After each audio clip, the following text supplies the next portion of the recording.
Buenos días, jóvenes señoritas. Vamos a continuar con las épocas literarias de este bloque de primer semestre de literatura.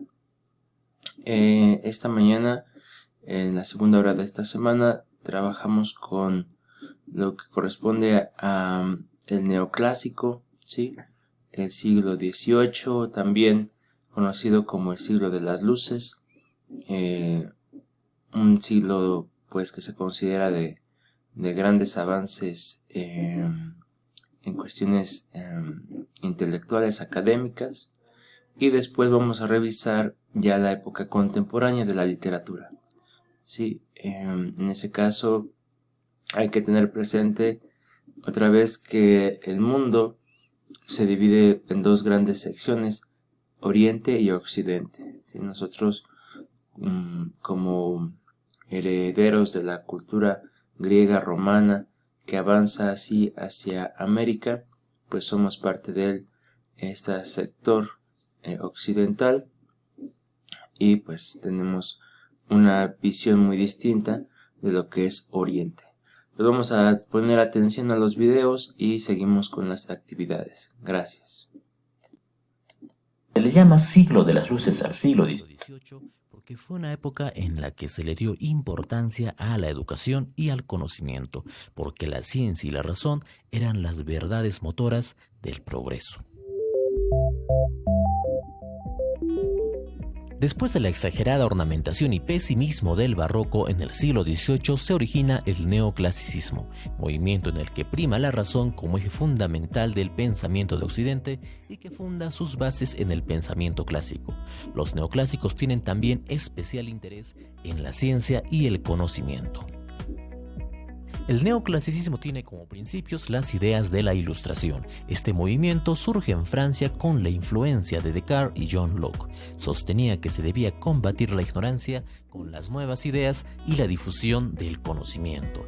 Al siglo XVIII se le denomina también el siglo de las luces, pues se afianza el progreso de la ciencia guiado por la luz de la razón. La Ilustración tiene además como hecho principal la Revolución Francesa. Esto marca un antes y un después en la historia de la humanidad, pues se elimina la monarquía absoluta en la que un rey tenía todo el poder y se pasa al sistema republicano en el que el poder se divide. A estos hechos se le suman la revolución industrial con el avance de la ciencia y tecnología y el crecimiento de las ciudades. La filosofía ha dispuesto de esta forma el conocimiento mediante la razón como la necesidad fundamental del ser humano. Por lo tanto, el arte también tendría como finalidad su difusión, es decir, tendría un fin didáctico y moralista. En la literatura, el conocimiento, la ciencia y la tecnología, dentro del marco de la razón, predominaron. Como vimos, tiene un fin didáctico y moral y, así como su nombre lo indica, revalora el clasicismo, pues toma como modelos a Aristóteles u Horacio y retoma el canon clásico. Así, se evita mezclar géneros como la prosa y verso y predomina la supremacía de la armonía y equilibrio, rechazando incluso el exceso de imaginación barroca. En cuanto a las obras, prevalece el ensayo con Montaigne como género divulgador de ideas, siempre haciendo el uso de la razón. Como todo era conocimiento y ciencia en este siglo, se crea en Francia la enciclopedia como género difusor de todo el conocimiento humano, con Diderot y artículos de Voltaire y Rousseau. La enciclopedia era la Wikipedia del siglo XVIII y contaba con 72.000 artículos.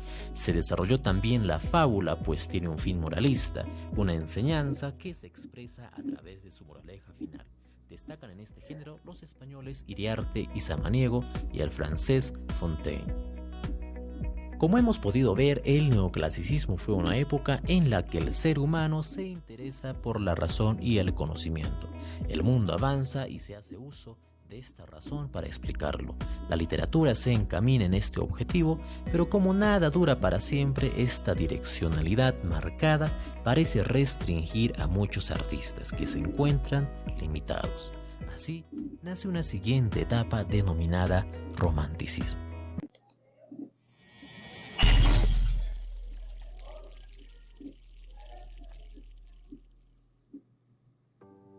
La literatura contemporánea engloba la producción literaria occidental producida en Europa y América a partir de la época de las revoluciones, tanto la americana como la francesa.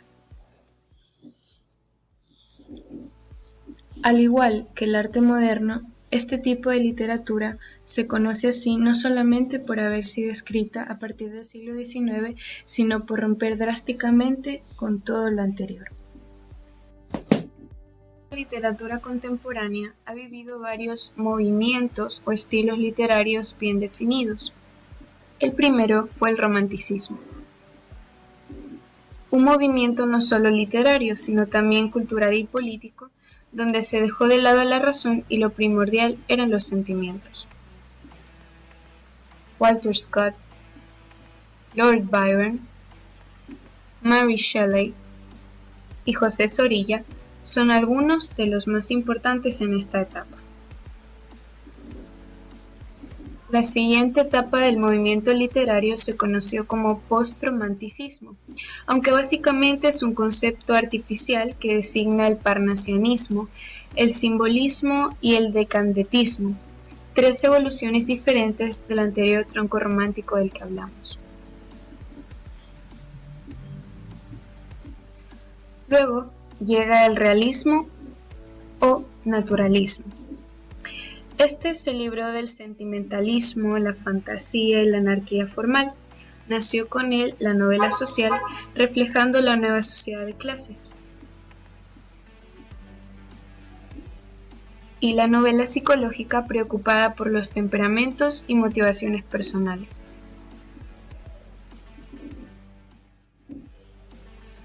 Dickens, Pérez Galdós y Flaubert son algunos de los autores más representativos de este movimiento. Tras ellos llega la experimentación propia del modernismo. El considerar únicamente a un grupo selecto por su conocimiento y la experimentación era típico de este tiempo. Así que Hemingway, Joyce o Virginia Woolf fueron algunos de sus mejores exponentes.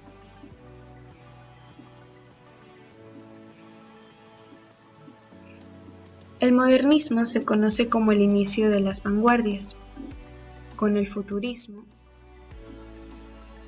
el dadaísmo y el surrealismo, etc. Federico García Lorca y Pablo Neruda, por ejemplo, son destacados en este estilo y bastante conocidos. En cuanto a hechos artísticos, hubieron distintos cambios, particularmente en la literatura y concretamente en la poesía, ya que no solo era una serie de palabras escritas, sino que incluía elementos visuales y orales, alterando por completo la estructura tradicional de estas composiciones. Bien, ya en el documento de trabajo, nuevamente retomamos lo que es este neoclasicismo.